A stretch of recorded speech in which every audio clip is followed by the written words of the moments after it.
Good morning, everyone. My name is MightyStream. I'm going to do our January the 19th spiritual principle day in a meditation. Looking forward to it. Let's go ahead and find it. And here we go. The title of the meditation, Contributing Our Creativity.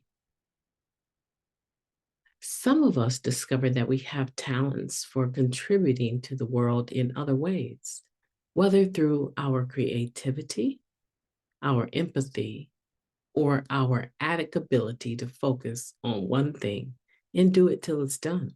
That comes from the Living Clean book, chapter 1, A Vision of Hope. In NA, we often recall how drugs ruined our lives and how our innate talents were ultimately no match for our disease. When we were using, however, many of us believed that the drugs we used were fundamentally responsible for the positive contributions we made to our lives. Drugs allowed us to be confident about expressing ourselves socially, artistically, and sexually. They helped us fall asleep at night and wake up in the morning so that we could be there for our kids after work and before school. Using gave us laser sharp focus and heightened our productivity at work, which pleased our employers and soothed our insecurities. Still, we eventually came crashing down. As one member put it, I thought I was high functioning, but it turns out I was just high. When we first get clean, we are terrified that our performances will suffer and will disappoint others. With no drugs, we believe we are no longer creative beings or being talentless hacks who never were. We doubt we'll be able to function, let alone complete projects on a deadline. Will our families still love us? Because surely we'll be less easygoing and fun. And what about sex? As we heal, we begin to understand that the deep well of our creativity, our empathy, and our focus comes from developing a more honest relationship with ourselves and a connection to a higher power. We learn to acknowledge and release, even a tiny bit, our need for perfection and validation. Our expectations of ourselves become more realistic, and that gives us more integrity in how we contribute to our lives. We refocus the wasted energy we spent comparing ourselves to others toward being of service to fellow addicts and to our loved ones. And we may even discover new talents and abilities we never knew we had. I know I have something to offer the world. If I don't know what it is, I'm willing to ask for help to find out. If I already know, let me seek guidance on how to deliver it with humility and generosity. There you go, contributing our creativity. Now let's take a moment of silence, followed by the we version of the serenity prayer and the third step prayer. Moment of silence now, please. God, grant us the serenity to accept the things that cannot change, the courage to change the things that we can, and the wisdom to know the difference. God, take our will in our lives, guide us in our recovery, show us how to live clean. Just for today, please, and thank you. Okay, what a wonderful meditation. As I sit here and I think about the fact that I use drugs to help me become more courageous, say the things that I wanted to do. And it made a lot more things easy for me because I dealt with anxiety. So self-medicating clearly relaxed me and allowed me to speak up and do the things that I wanted to do all along. But the problem is that I was reeled into that, thinking, oh, let me just use a little bit before work. Oh, let me just use a little bit before I make my next collection call. Oh, let me use a little bit before I lay down with this man that I don't know. Right? So my experience is that this is true. This first paragraph is absolutely true.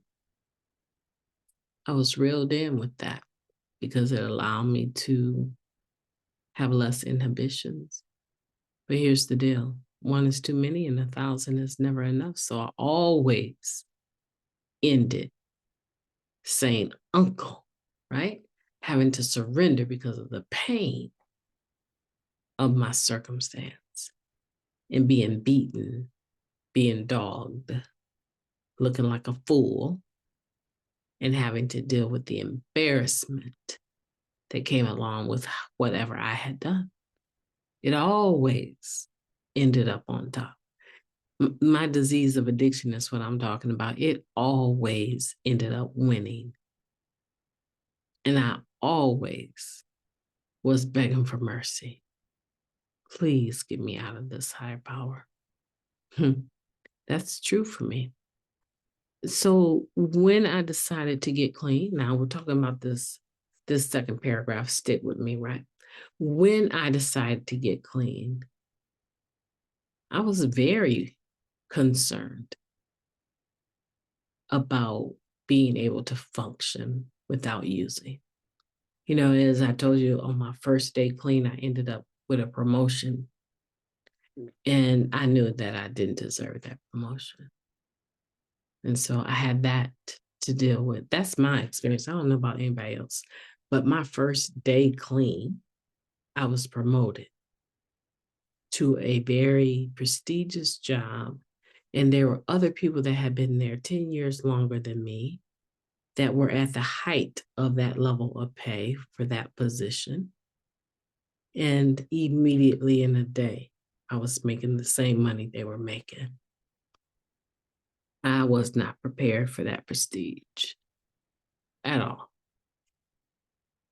The money that I gained from that promotion, I blew it away on gold and clothes and conventions. I wasn't ready, and I knew it. And there were so many, I almost want to cry. There were so many days I wanted to use. There were so many. That week was horrible. I wanted to use every day, but I did not want to embarrass a family member that was inviting me to the World Convention of Narcotics Anonymous in Chicago. Yeah. Yeah. And so the impact of that convention in Chicago, the World Convention in 1993, folks, right? The impact of that in my first week, whew, a promotion in a World Convention where there's well over 10,000 at that time gathered to celebrate recovery. That was impactful, but it caused a lot of fear. And it caused me to think, I need to use to get through this. But I resisted. And so can you. But I have so many doubts. That's what this second paragraph is about. Will I be able to do this? Will sex be the same? Oh my goodness, that was really on my mind. You know what else was on my mind? I thought, am I going to actually stay with this man now that is providing for me? And I cannot stand him, literally. Had been married to him for almost 3 years, and I was tired of the work that came with being married. Everything changed. And so that's okay, newcomer. That's okay, old timer. It comes. That's what happens. But the longer we stay and as we heal, we begin to see, you know what? Those things that I call assets, survival instincts, they're still there, but I get to flip the script on them and I get to use them for positivity intentionally. And I get to gain some more intentionally. Lost dreams awaken is what we say, and new possibilities arise once we get clean. That new possibility of getting a position, of making more money, and being able to give advice to the VP, the vice president of that department. That was amazing. I didn't expect that. That definitely was a new possibility that arose quite quickly. You know, some of the experiences I had from that is that I can read a Wall Street journal front to back and understand everything in it. Another benefit that came from that in showing the proof of this third paragraph was that I got to hold gold Krugerrands in my hand and count them with other people, actually with the vice president in a vault. I got to hold gold in my hand. And I've gotten to hold a gold bar in my hand because I had access with the VP to the vault, safeguarding the belongings of others, a trust, in other words. I worked in the trust department and I was the right hand person for the VP just because I stayed clean. And that promotion I got on day one. So, can you imagine the more clean I became, the more focused I became? I learned that I had a gift of gab. I had learned that I was a very professional person and that my compassion that I showed for others that often landed me in their bed, that was a gift to be used to encourage others. So I got to flip the script on that, and you can do it too. Absolutely. You have something to offer to the world. And if you don't know what it is, be willing to ask for help. And if you already know, seek guidance on how to deliver it with humility. Listen to that with humility and generosity. My name is Mighty Stream. I have totally enjoyed doing this meditation with you today. And I want to say a shout out to a recovering individual, initials LB. I don't know how old you are today, but I know it's your birthday. And I absolutely, positively am grateful for how we have developed Mighty Stream together. And I say to you, happy birthday. Family, I want for you to have a beautiful day on purpose, and I know that you will. I know that you will. So please do make it the best day. Make it the best January 19th that you have ever lived. I guarantee you, if you do that, other doors will open because people will say, what? How positive this person can be in this storm. And as I told you, I'm in a storm. My dad is on hospice. I'm recording from the bathroom office of a hotel room so that I don't wake my boys up, and the time is 4:57 a.m. And I have enjoyed these hours that I've been awake and my time with you. And I want for you to do the same because if Mighty Stream can do it, you already know you can do it too. Talk to you tomorrow.